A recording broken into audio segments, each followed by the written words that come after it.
Hey, so good morning. It's Aaron here at Total Sport, and I've got a very special friend and guest this morning in this kind of series that's sort of organically finding its own way, really. And I've loosely called it the Bloody Good People of Total Sport.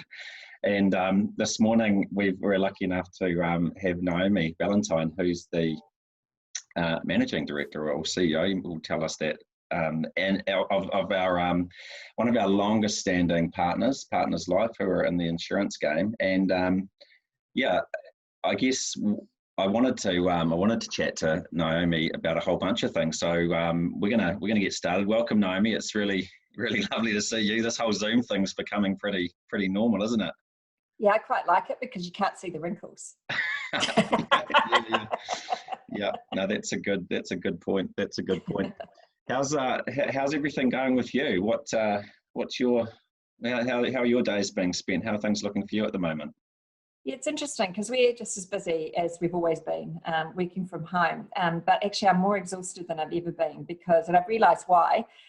It's because every Zoom meeting has 4 or 5 people in it. So it's like having a board meeting in every meeting, because you're concentrating on a large number of people, to reach a conclusion. Whereas in the office, you wander and you have a one-on-one chat with someone, and you meet a one-on-one like you and I would meet in a coffee shop, for example, to have a chat about how we move the businesses together.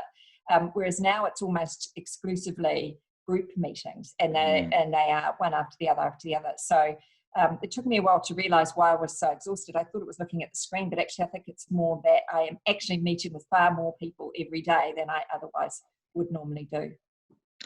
That's a really good point. It hadn't even occurred to me, but we're the same. Like, we're daily, catching up with our team here in Taupo, and then weekly, at least once a week with our whole team of 12 across the businesses. And yeah, this is a bit of a luxury, just having a bit of a one-on-one, isn't it? It is. Yeah. Hey, so to tell us, we're going to definitely delve into the whole, why you run and all that stuff around that stuff. But I'm interested, and there's a great story too. I'd like you to tell this too, around how we became connected, but also just a little bit of background on yourself, what where you've come from, and all that kind of thing, if you wouldn't mind sharing. Yeah, well, I'm a quintessential Kiwi girl from a poor background, brought up in Glenfield. Barefoot childhood, 4 brothers, public service dad, mum stayed at home, so very poor roots, right?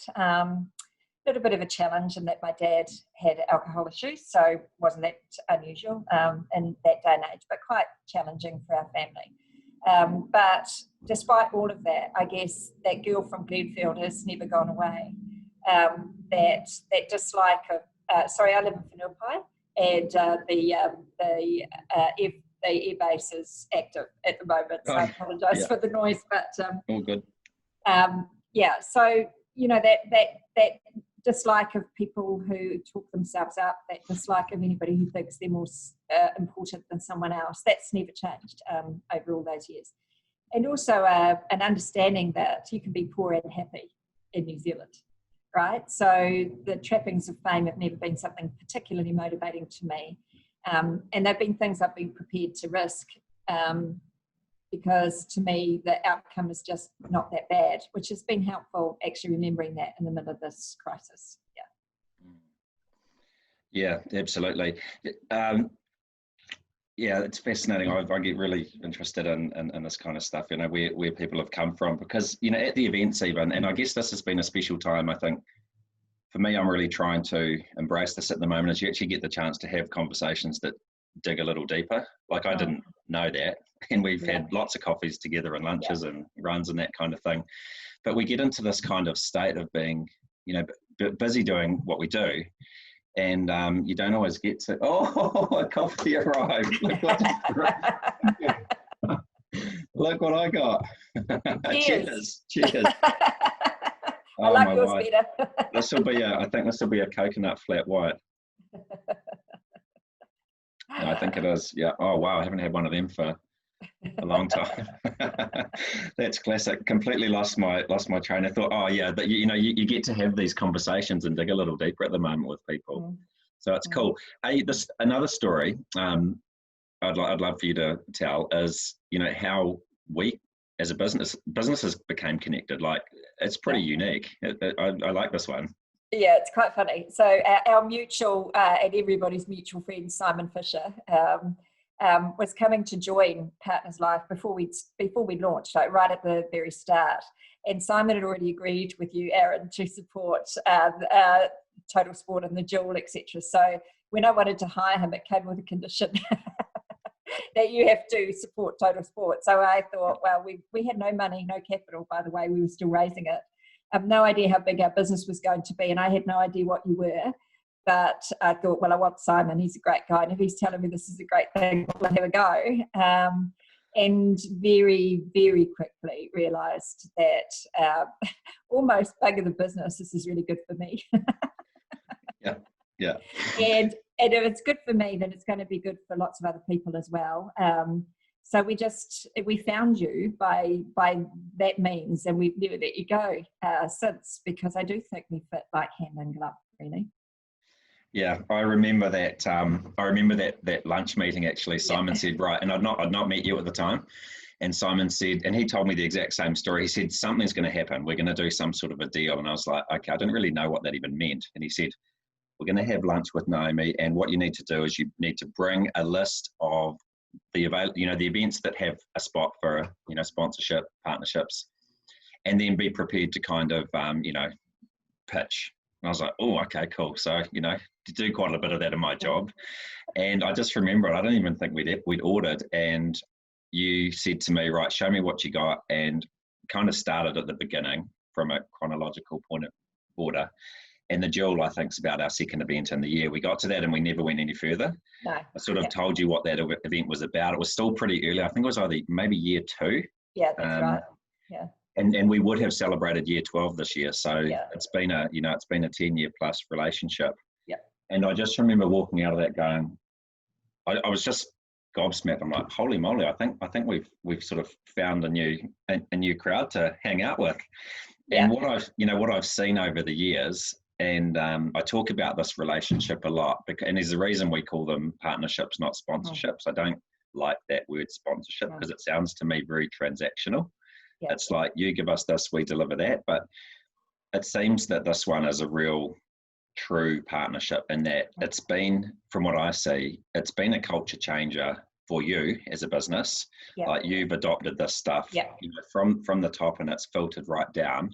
Yeah. The levels of engagement you see, in particular the Partners Life Jewel, are phenomenal. But there's just this really healthy, positive attitude that you have created through this partnership, which is makes it really strong. And I know that I rang you a few weeks ago when I was in probably just almost popping out of a place of kind of self-pity and despair, and making my way through calls that I was a bit nervous about, and it was sort of time to chat to the partners. Yeah. And in your true fashion and style, about 30 seconds in, and I had it all lined up what I was gonna say, and you said to me something like, Aaron, you've just said it before, you guys are a part of us. This is a partnership, and we're gonna stand by you. We don't know exactly what that looks like, but I just took this enormous breath of I was just really happy, and there was relief, and it's like, man, it's just, you build these things, isn't it? Like, you guys have got that attitude as a business where you put the time in to build the partnerships, because that's what pays dividends in the future, eh? It is. And it's funny, we call Partners Life for a reason. We do long-term stuff for our customers, and we expect them to trust us, hopefully forever, and never get anything out of it, right? Other than peace of mind. We hope that they never have to claim against their policy. But if they do, we want to love them to death and make them desperately grateful that they were in a relationship with us. So everything in my whole career has been focused on long-term partnerships, even if it's a printing relationship. Because the printer who loves you, who you're supporting because they're a relatively small business but nimble and reactive, etc., might be more expensive than the large guys, but they will go to the end of the earth for you, right? And you get to know their kids, and their kids get to know you, and then they come and work for you. And all of these things over all of my years have proven to me that long-term relationships all around you, and people who who really like the relationship or value the relationship they have with your business, you can call on when you need to in a way that you can't otherwise. And so there's partly that's why our name is what it is, but also because life is short and you want to surround yourself with people that get you and that you get. So you use the word bloody good people, and that's exactly what we think we are. And that's no surprise then that we get on as well as we do. Our teams get on as well as we do as well. So we just see you as us. Even though we're not sponsoring all your events, we just see you as us. The jewel is ours. You know, you're kind of part of our team that makes it all happen for us. But and honestly, that's the way people feel in the business. So you're kind of like the other, you know, another part of our arm or body, and that you don't chop it off right when things get tough. Yeah.